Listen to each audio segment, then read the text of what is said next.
You hear the screeching of an owl, you hear the wind begin to howl. You know there's zombies on the prowl, and it's terror time again. They've got you running through the night. It's terror time again, and you just might die of fright. It's a terrifying time. Hello everyone, it's Core, and we're back today with another episode of the Beginner's Guide. Thanks to some of y'all's requests, we're going to be touring Valley Station, an often underexplored and under-talked about area in the game.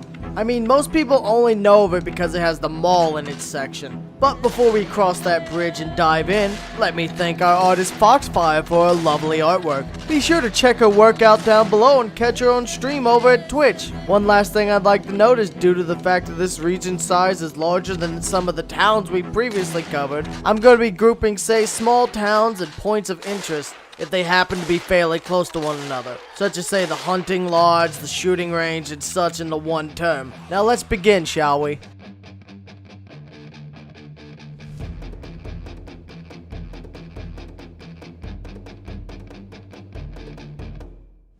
These bridges are probably the most important aspect of Valley Station, due to the fact that without mods, or building a bridge manually, these are the only routes into this region of the map. Otherwise, there's an entire river in your way. We'll talk about the first and more commonly used bridge, that being the Northeastern Bridge, as this one uses a main road out of West Point, and it also has a train bridge and tracks alongside it, which can be used to cross. Keep in mind that this road's very often clogged with dilapidated or totally destroyed vehicles. You'll have to either clear a route, hoof it on foot, or drive and run across the train bridge. Be careful to not forget that, or else you may have a bad time if a horde of the shambling Twitter users, I mean the undead, are after you. Bridge 2 is located to the southeast of West Point, and offers a different route that starts out on a dirt path out of town instead. The entrance to this road is located across from a gas station, which can also provide a nice last top-up out of town if it's not too overrun. Bridge 2, while often having more scattered zombies than Bridge 1, is more often the easier route out of town. While the bridge is much smaller than Bridge 1, it's also a lot easier to cross, and it isn't often blocked at all. I should also point out that the river does run a good way into Valley Station, so there's also several points into the region itself that have additional bridges that can be used to cross from the west to the east and vice versa. The second bridge is also the more direct route if your destination's the mall. All you have to do is continue down the road, ignore the bridge to the west, and when you hit a three-way intersection, go right or east and you'll hit the mall in a short while. Now, whether you should or not is a question for the next entry to answer.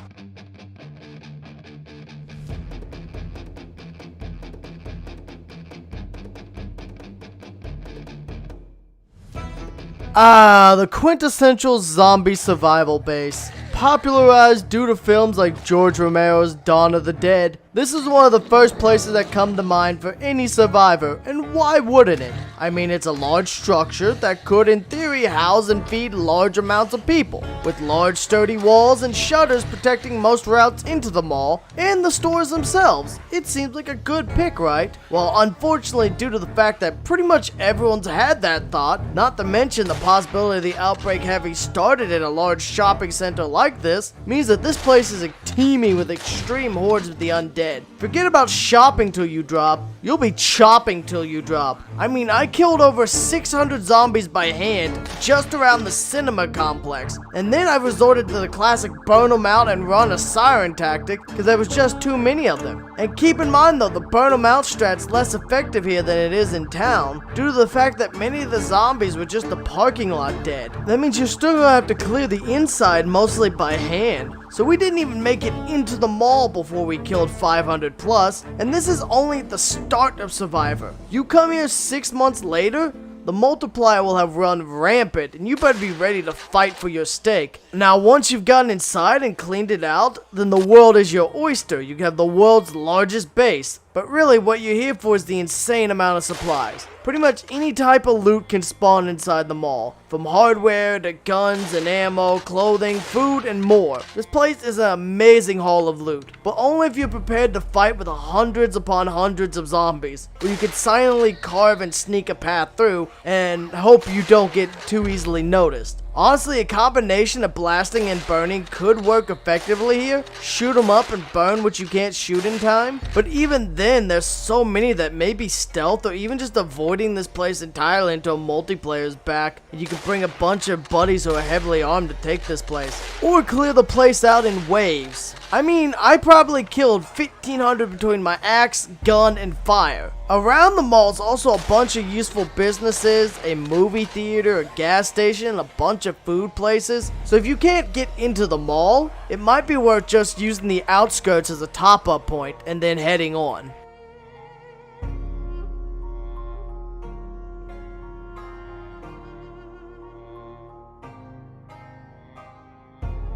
The abandoned airfield, which has been converted into a drag racing strip, is not exactly notable for loot. Outside of a few hardware loot points, some trailers stacked with logs, and a water cooler located in the main shack along with a mini fridge, there isn't a lot here. The biggest thing going for this location is the sheer amount of size of it, which is encompassed by a large fence, which will provide adequate protection from most angles of zombie invasion. Plus there's several bodies of water nearby which make for solid sources of water once purified, as well as a fishing hole. This place would be good to build a base in, especially due to the low level of zombies here, which are also spread out enough that you can easily handle confrontations with them, as long as you don't rile them all up at once and group them together.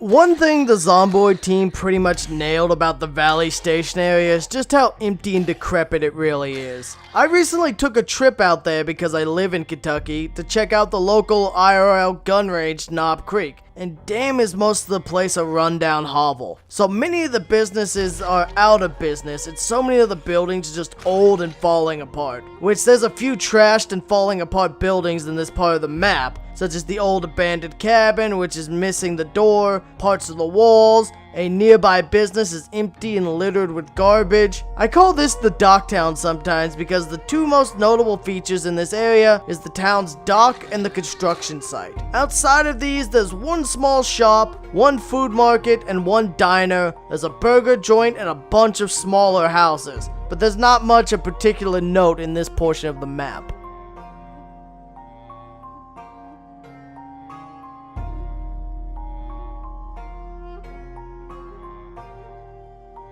If you want a gas station in this region that isn't in the clusterfuck known as the mall, then you're gonna have to continue on the highway past the river town of Valley Station. Located at a three-way intersection is this large gas station and a trailer park located behind it. If you continue straight, you'll instead reach a medium-sized warehouse and the last point at all on this highway. After this is the world's edge. Hopefully you'll find the hardware you're looking for at this location, especially if you came to this region unprepared. Now further around the gas station's a local school, and next to the gas station in importance is the storage center. Here you should be able to locate a variety of useful supplies for your journey. Or hell, given the gas station is a two-story building with an upper floor home, it would also make a valuable base, especially given the storage center down the road will often spawn generators. Hell, I found like 4 or 5 of them there.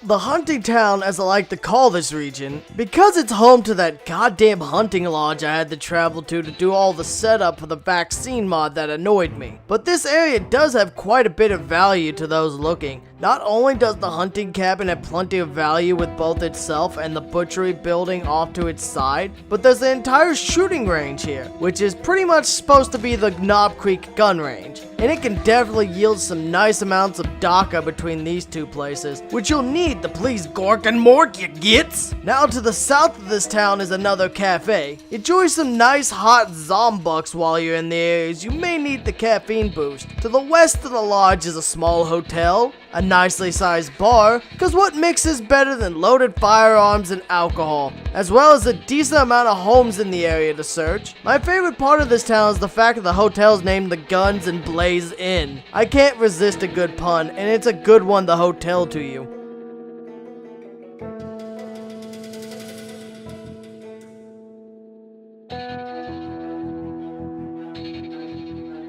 A lone, isolated hunting cabin. The only other buildings nearby is an outhouse and a small hunting stand. This also has a rather sizable offshoot of the river nearby, which could be an excellent source of water and fish. Now the downsides of this area are rather obvious. While the isolation definitely helps to keep the hordes away, there's also no well here, no power, no fridge to store your perishable goods, and only an antique oven to keep your food warm and safe to eat. Be sure to bring a generator, some way to maintain your perishable goods, maybe a fridge if you could spare the inventory, as well as plenty of fuel. You may need to carve a path through the trees if you realistically want to get that equipment here, however. But if you do so, you definitely gain the benefit of being able to continually use a car, as long as you keep the newly made trail clear.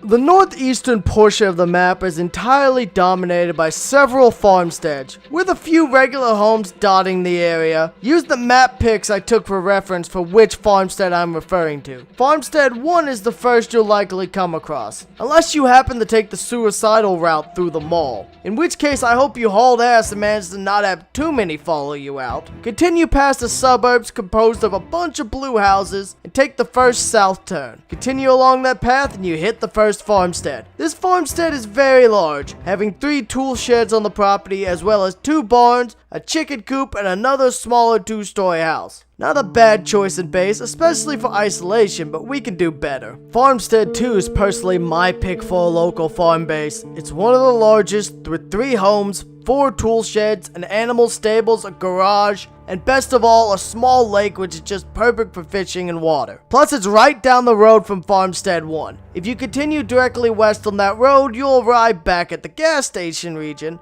which would be good for keeping your gas fueled up in your generators. This place also has another food market and a diner located right beside it, which makes for convenient non-perishable top-ups, or maybe finding a cooking utensil you may have needed. Farmstead 3 is further southeast down the road, breaking off at a junction to several smaller roads. This one is by far the most isolated, as it's the closest to the corner edge of the map. This one has a good-sized home, as well as 3 tool sheds, a chicken coop, and a porta potty, which you don't see that often. Otherwise, this is another fairly isolated but standard farmstead. Farmstead 4, the last one we'll be taking a look at, is located at the end of the road, offshooting next to Farmstead 3. This is by far one of the largest ones and has some interesting locales as well. This one has 4 tool sheds, 3 farm homes, 1 chicken coop, 1 animal stable, and a partridge and a pear tree. Now to the north is several more farmstead and farming communities, but to the southwest is a McCoy logging operation if you happen to need lumber,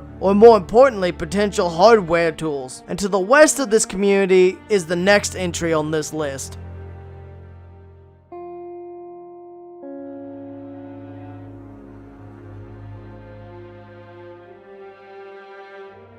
The construction site's located to the north of the mall and west of the final farmstead I mentioned. This place is surrounded almost entirely by high fences and walls and has framework that you could use to build your own home instead of using a fully pre-built one. This place is also close by to that McCoy operation, which could most certainly be of use. And there's also a large variety of homes located nearby to loot and pillage. This place also serves as an excellent launching off point if you plan to make an attempt on the mall, as it's close enough you could keep going back to the mall frequently to cut down the hordes and keep the cell from repopulating the zombies as you clean it out. One other interesting tidbit about this area is directly to the north is another small lake. so you can have a nearby source of fish if that's what you need to stay fed. I think this just about covers everything of interest in the Valley Station region of the map. A very large but very empty area. While this isolation does provide some degree of protection, it also does provide a lot less supplies than you get out of a smaller but more densely filled area such as West Point. Not to mention, if you want danger though,